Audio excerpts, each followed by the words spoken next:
I spent the past few weeks working on some features that I've wanted to add to the game for a very long time. Some of these features are minor improvements, and others are kind of a big deal. I'll start by telling you about the minor stuff, and then I'll describe the important stuff. While you're playing Yandere Simulator, there will be situations where you need to quickly locate a specific student. But if you haven't completely memorized that student's entire routine, you might not know how to find them. To make things easier for the player, you can now tag a character from the student info page. Afterwards, a red circle will appear around that character in Yandere Vision. This type of feature probably doesn't seem super fun or impressive, but it's important to me to put features in the game that exist purely to make the overall experience smoother, so that the player isn't getting frustrated when trying to complete simple tasks. The last time I added new background music to the school was over 2 years ago. As of now, there is finally a new background track that the player will hear during school gameplay. The music changes depending on Yandere-chan's current level of sanity, and when school atmosphere is medium or low. So there are technically 9 new tracks in the game now. I hope to add even more background tracks in the near future. When I first put the corkboard into the game, I didn't plan for it to retain the player's photographs from day to day. I was fine with letting all the photographs disappear when the player left the room. However, I've recently seen people do some very creative stuff using the corkboard, and it's a shame to imagine all that effort being wiped away. So from now on, the corkboard in Yandere-chan's room will remember photographs and strings across multiple days. Those are the types of minor improvements that I've been working on, but now I'll discuss the more significant additions that I've made to the game recently. I don't usually emphasize the reputation feature, but it's definitely one of the most important aspects of the game. If you are spotted misbehaving enough times, then Yandere-chan will be feared or hated or ridiculed by the entire school, including Senpai, which will lead to a game over. You can think of your reputation like a health bar. Once you take enough damage, you're dead. Previously, getting a low reputation game over was very unceremonious. You just see some text on a black background, and then it's all over. To really emphasize what Yandere-chan goes through when her reputation hits rock bottom, I've decided to make the low reputation game over sequence a bit more elaborate.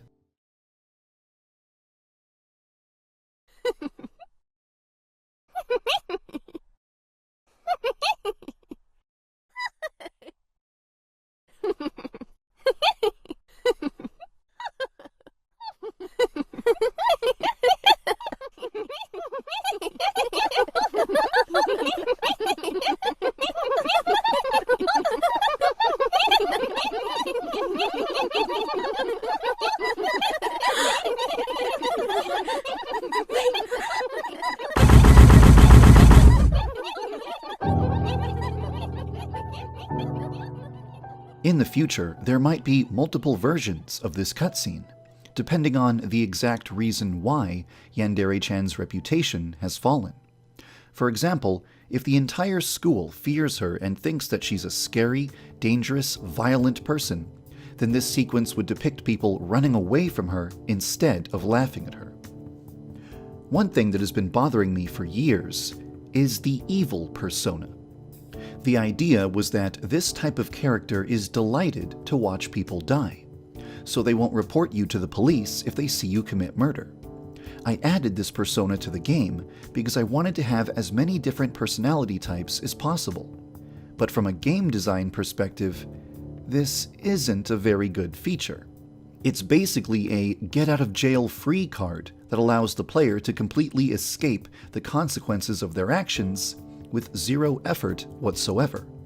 And it's completely redundant because it's functionally identical to the coward persona. I don't want to completely remove the evil persona, but I do believe that the player needs to put in some effort if they want to get away with murder. So, I've made a compromise. As of now, the evil persona has been replaced by something new, the spiteful persona. A spiteful character reacts to murder by running away and calling the police, unless they hate the person who you murdered. For example, if you make the bullies harass a spiteful student, he will wish for the deaths of the bullies. So if you murder a bully in front of that student, he will be grateful towards you rather than afraid of you, and he will not report your crime. If you lower a person's reputation far enough, a spiteful student will see no worth or value in that person and won't be disturbed if that person dies. Right now, these are the only two ways to make a spiteful student hate another student. But perhaps there may be more methods in the future. It's also possible that there might be students who hate other students right from the start of the game, without any action from the player.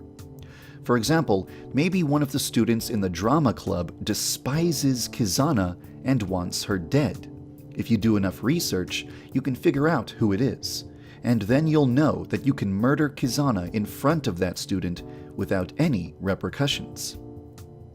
It's no secret that Yandere Simulator is heavily influenced by the Hitman series. In fact, the video that plays by default on my YouTube channel is the video where I compare Yandere Sim to Hitman, because it's the fastest and easiest way to explain what type of game I'm trying to make. However, I definitely don't want Yandere Sim to just be a re-skinned Hitman game, and I'm always trying to make Yandere Sim different from Hitman whenever possible. The most unique aspect of the Hitman games is the ability to take someone's clothing and disguise yourself in order to gain access to restricted areas and slip past other people without suspicion. This is a feature I would never consider adding to Yandere Sim, because then it would feel like I'm just making a Hitman ripoff. However, there is actually a plausible reason to add a similar type of feature to the game. In the past, I've explained that Yandere-chan is an empty girl who doesn't experience emotions in the same way that other people do. When she was a young child, she learned how to pretend to act the way that people expected her to act. She pretended to be happy or angry when the situation called for it, and pretended to cry when tragedy struck, even though she felt nothing on the inside. This aspect of Yandere-chan, her ability to put on a convincing act and pretend to be someone she's not, is something that has never really been a part of gameplay until now. As of today, you can decide how Yandere-chan presents herself to others. By standing in front of a mirror and pressing a button, you can choose Yandere-chan's persona. As of now, over 10 different personas are available. Adopting a persona will affect your interactions with certain types of students. For example, if you adopt the bookworm persona, you'll receive a reputation bonus when interacting with nerdy students, such as the teacher's pets. And you'll have less of a reputation penalty when a teacher's pet sees you doing something bad. It will also take longer for a teacher's pet to notice you misbehaving because their guard will be down around you. The confident persona will give you bonuses with heroic students and the martial arts club. The shy persona will give you bonuses with loners and the occult club. Here's a list of which students will treat you differently depending on your persona. However, keep in mind that this list may change as time goes on, in the event that I need to rebalance this feature. It's possible that you might not be allowed to join a club unless the club leader thinks you would be a good fit for that club. You would need to speak to the club leader while using the appropriate persona. For example, the leader of the drama club wouldn't let you join unless you're using the elegant persona, and the delinquents wouldn't take you seriously unless you're using the tough persona. Hopefully, the ability to change Yandere-chan's persona will emphasize the fact that she is a cunning, deceptive, manipulative person who is putting on an act at nearly all times. In case you're wondering how all of this is going to result in more interesting gameplay, allow me to provide you with an example. Let's say that there's a situation where your current rival is almost alone and vulnerable, but there's a bully nearby who will spot you if you try to commit murder. The obvious solution is to kill the bully beforehand. But maybe there's never a good opportunity to do so because that bully is almost always in the presence of other people. One possible solution is to intentionally lower your own reputation, use the tough persona, join the delinquents, and then intimidate nearby students into leaving the area so that you're alone with the bully. However, there might be a spiteful student nearby who would be immune to intimidation. Let's imagine that killing him isn't an option because you need him alive for some reason. Because you wouldn't be able to intimidate him into leaving the area, you'd have to lower his reputation until he's bullied so that you can safely kill the bully in front of him without consequence. This is one way you could get rid of the bully and create a situation where your rival is alone and vulnerable. I could drop Osana into the game today if I wanted to. But it would be really boring to kill her unless the game has this sort of stuff. My top priority is not getting a rival into the game as soon as possible. I think it's more important to make sure that the game has the features it needs in order for the player to have a fun, interesting, and rewarding experience when eliminating the rivals. Right now, the two things I'm most excited to work on are the delinquents and the mysterious obstacle that I've been teasing for a long time.